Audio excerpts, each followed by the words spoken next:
Yo, what is up? What is up mga kabulido? Genrix Motor Parts. Hey!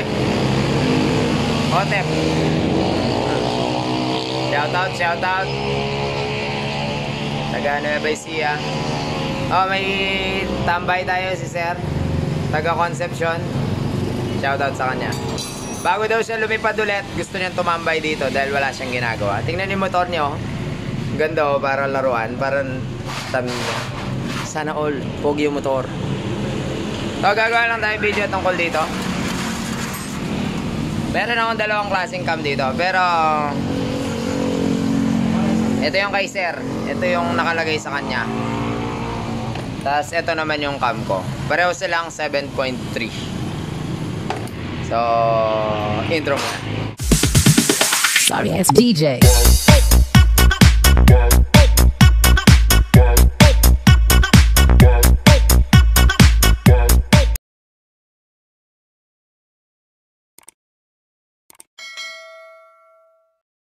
So, may setup tayo ngayon. Taga Nueva Ecija. Ayan, binore out na natin. 63. Tapos balance crank. Second hand lang ilalagay. Tapos, yung piston na gagamitin, murang pyesa. Empoy. Yung bore kit, yung bore niya eh, wala kasing piston yun. Ilalagay natin MTRT. So, dito lang tayo sa ano? Stock cam pala to. 63 stock cam. 24-28 na big bulbs. I-compare lang natin tong cam na nakalagay. 7.3 daw. Pero sinukat ko naman sa caliper, 7.3 nga talaga. At ang ating cam, 7.3 rin naman. Ito, may Logitech. Ito, proven ko na, walang Logitech. Sa akin yan eh. Gagawa lang tayo ng comparison testing. Kaya tingnan natin kung ano yung pagkakaiba ng parehong 7.3. Kaya hindi po porke sinabing 7.3 yung cam ko, eh pare-pareho na yun. Or 6.8 yung cam ko, pare-pareho na yun. Hindi po siya ganun. So, ang gagawin ko lang naman is magsusukat ako ng lift ng, sa actual dito 7.3. Pero susukatin natin sa actual na buka ng valvula. Yun ang susukatin natin. Kasi yung 7.3 nga, kasing kapareho lang naman yung angat ng 7.0, eh pareho lang, di ba? Nagkakatalo na lang sa cam profile. So, salpak muna natin to, itong 7.3 na dala ni Sir. Tapos lagyan natin na rocker arm. Tapos sukatan natin yung angat ng valvula. Tapos mamaya ililipat ko yung bearing dito. Tapos sukatin din natin para makita natin ang difference. Let's go. Alright.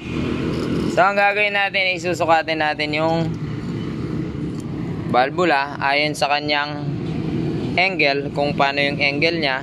Tapos iikutin natin to para umangat yung valvula. Ayan o, umangat siya, diba? Diba? Ayan o, diba? O, umangat siya.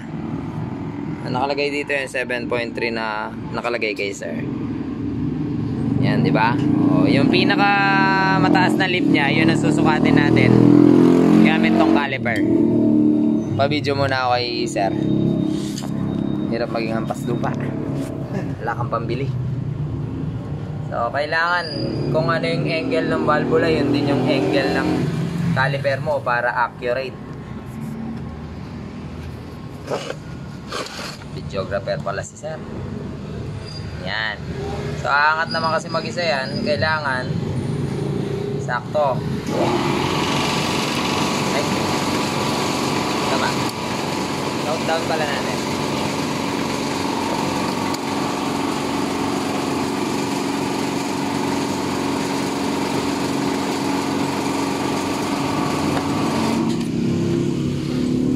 Seven 7.3 ni Sir. 7.3 Genrix. Exhaust na lang yung susukatin natin. Pareho lang naman yan.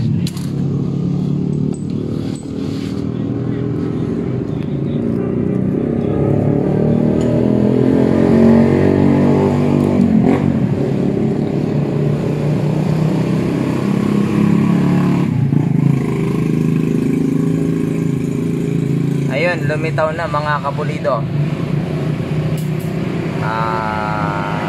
9.1.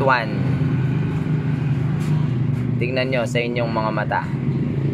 9.1 mm ang inangat niya. Double check. Para sure. Para walang daya.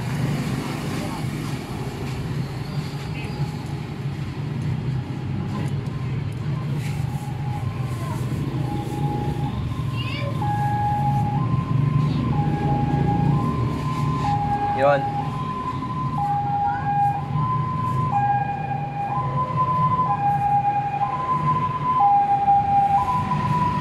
.1 talaga, oh. Saktong-sakto, no? Okay, so tanggalin ko muna to. Tapos ilagay naman natin yung cam ko. Alright, nailagay na natin yung bearing nya. Ito na yung isa, yung dati. Wala siyang tatak eh. Sa bagay, no brand wars, baka mapagalitan pa. Ilagay na natin tong ano ko, yung cam. Sa clearance pala, kamay lang yung ginamit kong panggigpit, no? Walang dayan yan. Naka-close talaga yung valve. So, kamay lang. Kung saan siya tutukod, yun na yun.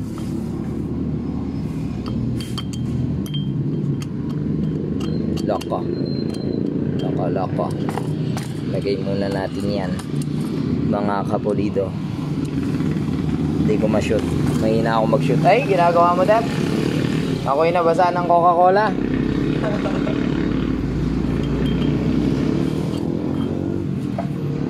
Ayaw naman ni pasok.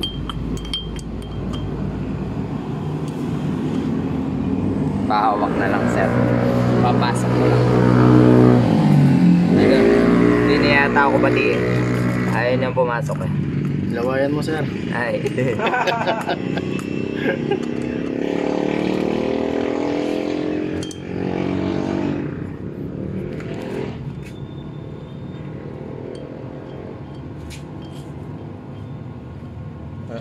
Ayaw. Madikayatin. Tanggalin ko muna yung rakan arm.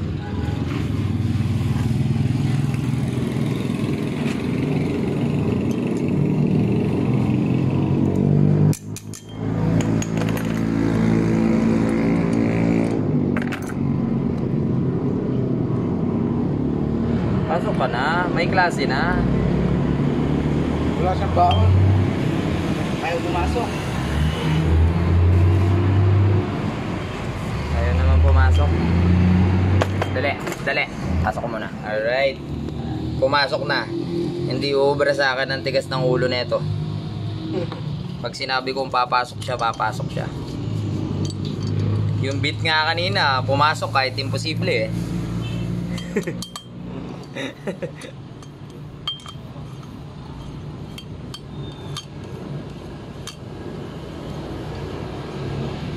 Set up muna natin mga pulido.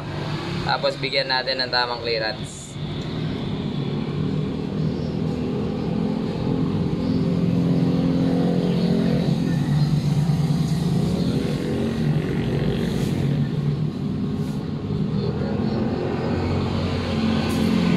Alright.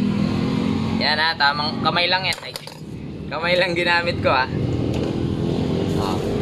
Ay, sulat muna pala natin yung record. 9.1 no, sir? 9.1 mm ang inangat ng valvula mismo. Uubra kaya yun sa akin. Baka mamaya mas malaki mo yun sa ano. Kakaya ka. Kaya sukatin na natin. Exhaust lang, pareho lang.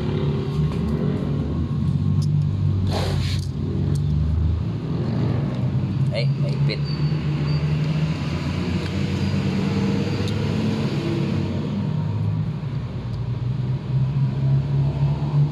Yan. Ay, nag-move naman. Wait lang, isa pa. Hirap kasi.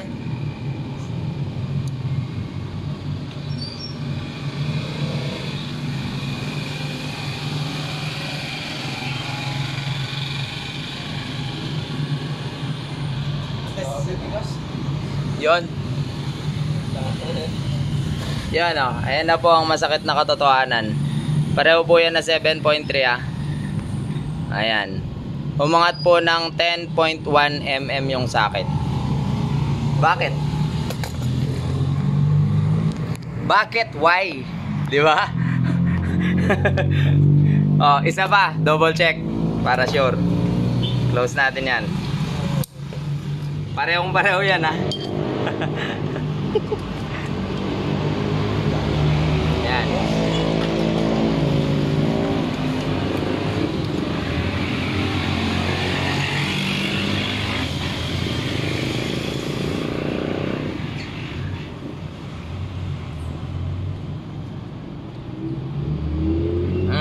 Walang galaw yan. Huwag kang gagalaw. Higpitan ko. Oh.